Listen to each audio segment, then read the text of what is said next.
Hi, my name is Scott Baird. In the next few minutes, I'm going to give you a tutorial about how to use the basics of ProcessModel. This isn't going to be a comprehensive review of how ProcessModel works, its capabilities or features. It's just a basic tutorial. The first step in creating a model is to define the items that will flow through the model. These are called entities and can be found at the top of the palette. If you hover the mouse over the top of the graphic, you'll see the name, call, and its type, entity. Entities are the things that will be transformed in the process: calls, people, paperwork, parts, etc. There are many palettes, and there are scores of graphics that are included with ProcessModel. These graphics can be imported from other programs. You can even combine graphics to create your own palettes. I'm going to pick two graphics that will work for calls: call and hard call.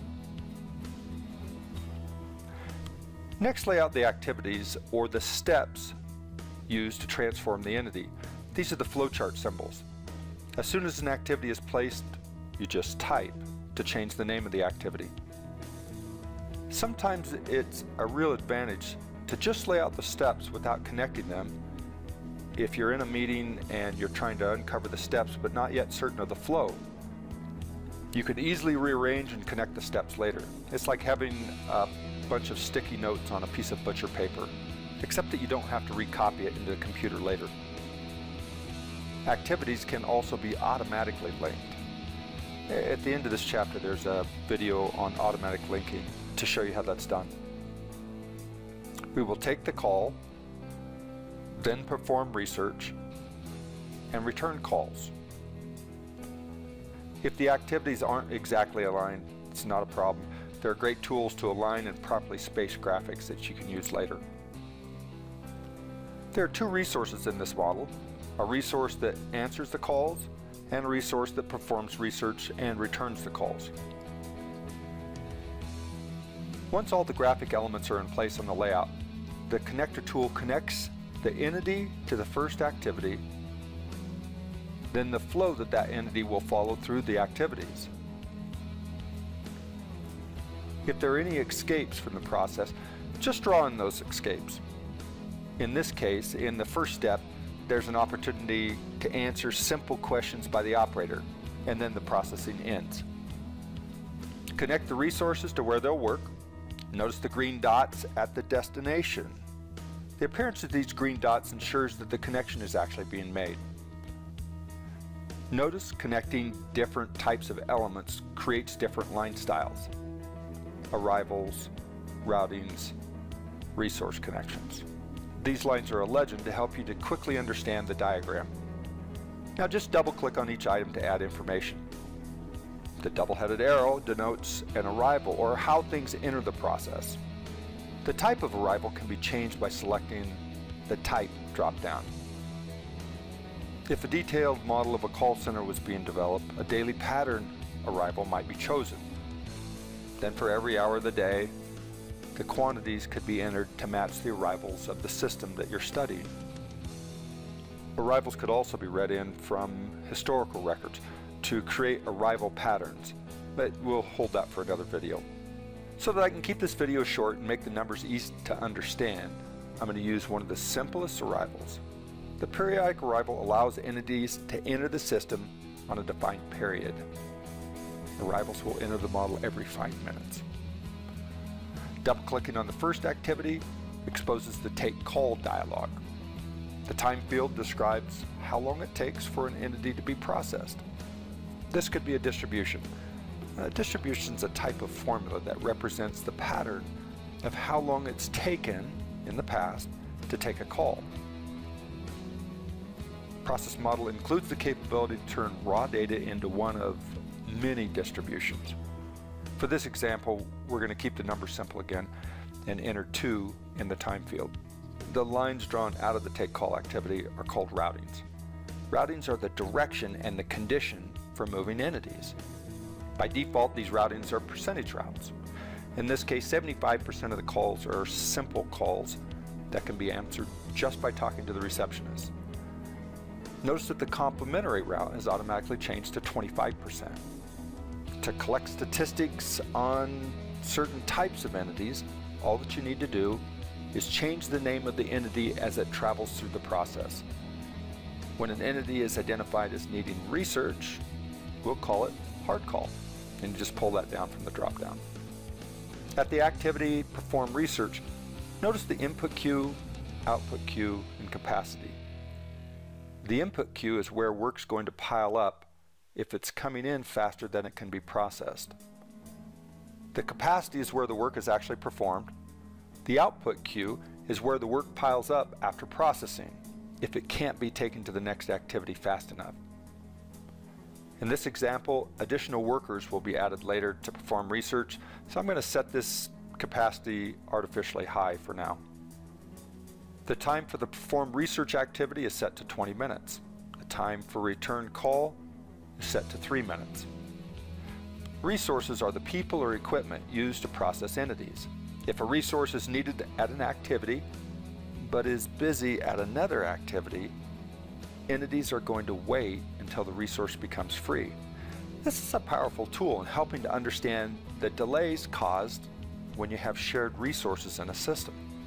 Simply connecting a line from a resource to an activity will assign that resource to select the entity from the input queue, work on the entity in the capacity, and then release the entity to the next activity. Double-clicking on the resource changes the dialog to reflect the resource information. The quantity represents the number of resources of this type that work on the same shift with the same pay grade.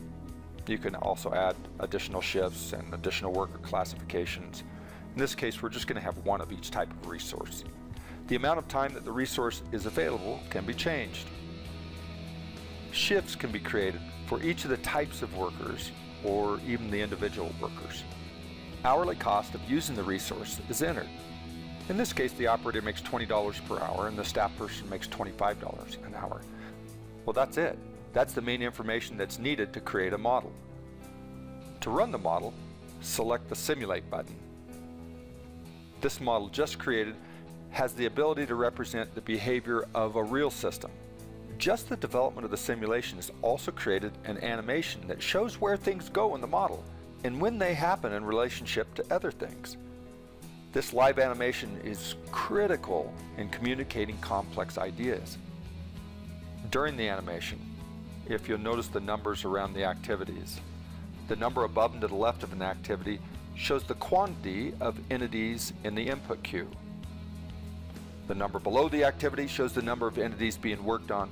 The light above the resource shows the status of the resource. Blue means idle, green means busy, and red means down, or that the resource is unavailable.